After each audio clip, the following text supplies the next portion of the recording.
Hey guys, welcome back to the Falco. It's been a little while.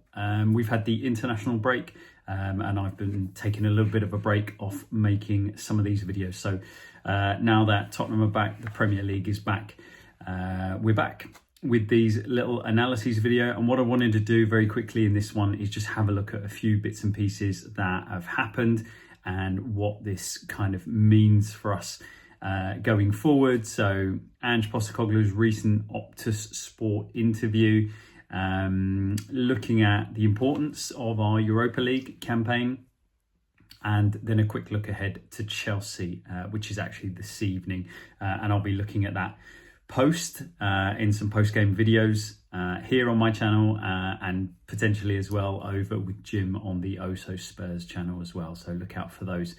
But let's go to Ange Postecoglou's recent comments in the Optus Sport interview with Mark Schwarzer. I know a lot of people getting very, very upset. The bit that I kind of wanted to zoom in on is his mea culpa, him talking about we got it wrong at the start of the season, the way that we approached the season. And then he actually followed it up in his press conference, and he was quite snippy. He was quite, he bit back a little bit at whichever journalist it was that lent on that point. So I'm not sure whether he regrets making that statement, but it's quite an interesting one. I think you can look at it kindly or unkindly. I think the people who are very much Ange out and don't see this working are looking at it in terms of, he was never qualified to do this job. He came in, he doesn't know what he's doing. He's, not taken into account the extra game a week, and, he's got it all wrong. For those that are a bit more generous, and for those that potentially, understand that he's a man with, nearly 30 years worth of top flight coaching experience, and the fact that he's played in the Champions League with Celtic and he's played, he's coached international football, there's maybe a bit more nuance to it. I think him coming out and stating that they went a bit too hard in the early part of the season is a positive. For me, a manager that's willing to come out and to front up and say, I made a mistake, is a really positive thing, because they are the kind of managers who will learn from that, because they have publicly admitted that there was an issue with the way that they were doing things. So, if Ange Postecoglou does continue as the manager of Tottenham Hotspur into next season, much as many people obviously won't be happy with that, he will have learned, and the team will have learned, and there have been lots of changes at the club during the season, I think, because of what's been happening on the injury front. They will have learned from the way they approach the season. Now, they've spoken about the fact that there isn't so much international football. There's only, I think, the Club World Cup coming up at the end of this season. And so that's not going to affect, it's not going to affect us, and it's not going to affect the way that we would go into planning for next season. But I still think that with restructuring the medical department, bringing in external experts, they have shown that they're learning and they're growing and they're, evolving into this new experience for all of this coaching group. So that can be seen as a positive. Whether or not Ange gets the time to actually put that into play next season, and how he structures his preseason and how he pushes his players versus what was done last season, will be very interesting to see. So depending on the way you want to take it, you can either take it as he doesn't know what he's doing, or you can take it as it's quite refreshing to see a big name Premier League manager come out and say, I got something wrong, because they don't. These are managers with big egos, and expect that he would learn from that and things will be done differently. So let's see. And he referenced that they're already doing things differently during the season in terms of being much more cautious with returning players because of the experience of re-injuries. And that's probably cost us. That's probably cost us quite a few of the poor results during the injury crisis, where we could have potentially rushed players back. They may have helped us in the short term in that one-off game, but could have then been out for a longer term. So let's see. What you always want to see, or what I always want to see when I'm kind of looking at this from a coaching perspective, is, are you learning and evolving, or are you just doing the same things over and over again? And if you're learning and evolving, then as a coaching group, that's the way that you will have continued success. But if you just do the same thing, you might have initial success, then it will fall off. Then everybody figures you out, or then everything just keeps happening and it's rinse and repeat, and you never get anywhere. So let's see. let's see what it looks like. The big question is whether Ange and his team are even going to be there at the end of the season. So yeah, we'll have to wait and see how we get on. That takes us nicely on to our Europa League, which is where a lot of people think his career hinges on. Win the Europa League and you probably earn yourself a bit more time, or certainly Europa League and some positive performances. Get dumped out of the Europa League, poor run of form continues in the league. I don't think it's sustainable, and I don't think that he'll be there next season. So the area beyond Ange Postecoglou and his tenure and how important it is to his job, I think we shouldn't underestimate, given the season that we've had and how we've been nowhere near expectation in the league for whatever the reasons. Winning the Europa League is so important to us, not just for the fans, because we're starved of success and trophies, and we would dearly love to win something after such an awful season, after such a long time without winning. Not just for the coach to keep his job, maybe not just for the board to kind of protect themselves a little bit from all the ire of the the protests that are going on, the fans that are unhappy with their tenure in charge of the club. But it's very clear from the recent financial statements that the club is being bullish on its transfer policy. It's being bullish on the way that it conducts its finances. And so that's not going to change anytime soon. And so we're not necessarily going to see the club, this being the summer window that the club goes out and spends 250 million on first team ready players with really high wages, who are going to catapult Tottenham into that top four conversation. So not being in Europe is going to affect revenue. Even the Europa League, it's nowhere near the levels of the Champions League, but it's still a significant sum in terms of revenue. So we will have had the season prior where we do have Europe, and then if we don't win the Europa League, we won't be getting Europe this season, right? It's not really feasible that we're going to make a run to the Europa Conference League spots, I wouldn't have thought. And so your only way of getting European football is going to be to access the Champions League via the Europa League final.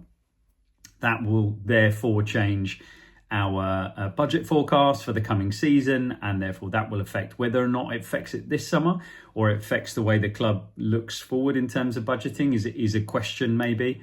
But you could definitely see a situation where we've got a plan going into the summer where we've got Champions League revenue, and this is what we're doing, and a plan going into the summer where we've got, we've got no European football, and that's our revenue. And that could be very tight, because we always keep things very tight at Tottenham. Therefore, there's no reason to believe that would change. And on top of that, there is a certain argument that if you were going in for players, let's say Tottenham, regardless of the finance, were going in for players they've identified, these are our first choices. It's, you're going in for a Gyökeres, or you're going in for a Sesko, or whoever else. These signings are going to have lots of other clubs, lots of other suitors. You have competition, and the Champions League card, the Europe card, but for us it would be a Champions League card, would be a major draw. It would be a major way for you to kind of say, come to us, you've got the prospect of playing in the Champions League, we're trying to build something here. Whereas what you're going to be selling to players is a vision, but without much evidence. So we've had two pretty up and down seasons, a really poor season this season. If we crash out of the Europa League, you're trying to sell a vision without very much evidence, and that could be a harder sell. You wouldn't blame any player for saying, right now I fancy Newcastle over Tottenham. Right now I'm looking at Aston Villa and I fancy them over Tottenham, let alone the traditional, go to Chelsea, Arsenal, Man City, Liverpool, and then to a certain extent just the draw of Man United and their wage structure over ours. So that's a lot of clubs in front of you, and a lot of those clubs are looking at the same players we're going to be looking at, and are in the same kind of building phases or similar building phases. So the Europa League really is so important, and you can't say it's all or nothing in terms of our future. Football clubs will always be there, and they'll turn around eventually, but for next season it feels really significant for so many different reasons that we do try and get a trophy in the cabinet. So no pressure Tottenham because Tottenham aren't necessarily the greatest under pressure. So those are just my thoughts and something that's been, kind of gnawing at the back of my brain in terms of the importance of the Europa League beyond fans, manager, board, etc. And then looking ahead this evening, we play Chelsea. As with these kind of things, it just so happens that as Tottenham fans, we will be going into any game against Chelsea, particularly at Stamford Bridge, with a lot of apprehension, and they're getting a lot of their key players back, which is annoying. But by the same token, given that there's nothing for us to play for in the league, and given that from my perspective, all I really want to see is that we put on some kind of a performance. We show the relevant commitment and grit in the game, and then we try to show what this manager is trying to get across in terms of his playing style.